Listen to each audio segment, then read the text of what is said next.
Chiranjeeva 1 hour 50 minutes run టైమ్‌తో తెలుగులో stream అవుతుంది. ఫ్యామిలీతో కూడా హ్యాపీగా చూసేయొచ్చు.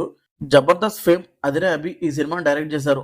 మరి ఈ సినిమాతోనైనా 'రాజ్ తరుణ్' హిట్ కొట్టాడా అంటే మళ్ళీ డిసప్పాయింట్ చేశాడు. సినిమా చూస్తున్నంత సేపు కాన్సెప్ట్ బాగుంది కదా అనిపించింది కానీ, వీక్ స్క్రీన్ ప్లే వల్ల ఓవరాల్ సినిమా నాకైతే వర్కౌట్ అవ్వలేదు. ప్లాట్ విషయానికొస్తే ఒక ఇన్సిడెంట్ తర్వాత హీరోకి వేరే మనుషుల ఫ్యూచర్ తెలిసిపోయే పవర్ వస్తుంది. వాళ్ళు ఎప్పుడు చనిపోతారు, ఎలా చనిపోతారు అనేది తెలిసిపోతుంటుంది. ఆ తర్వాత హీరో ఏం చేశాడు అనేది ప్లాట్. సినిమా స్టార్టింగ్ ఇంట్రెస్టింగ్ గానే వెళ్తుంది.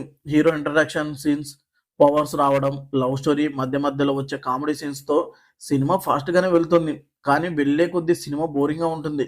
ఎలాగోలా ఫస్ట్ హాఫ్ ఓకే అనుకుంటే సెకండ్ హాఫ్ మాత్రం అస్సలు ఇంట్రెస్టింగ్ గా ఉండదు. యమధర్మరాజు చుట్టూ అల్లుకున్న కథనే కానీ ఆయనకి సంబంధించిన సీన్స్ ఏముండవు. రాజ్ తరుణ్ గారి పర్ఫార్మెన్స్ చాలా రోజుల తర్వాత మంచిగా అనిపించింది.